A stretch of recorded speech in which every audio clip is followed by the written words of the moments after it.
Today we are going to make a flower tea.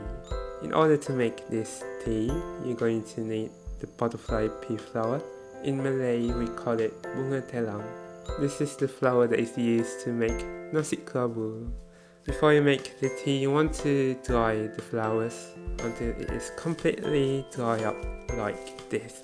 To make this tea, you just need about 7 to 10 flowers. You don't need the green pot, so you just throw it away. After that, you want to wash the flowers just to make sure that it's not dirty, and then you boil some water. Pour the boiled water in, and then you put the clean flowers.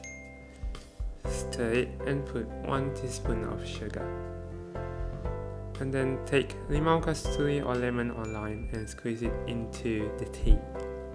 Voila, it's done. The butterfly pea flower doesn't have any distinctive taste, but it does have a lot of benefits. Some of them are antioxidant, improve skin, and improve eyesight. If you want to know more about this flower, I will leave a link in the description box below.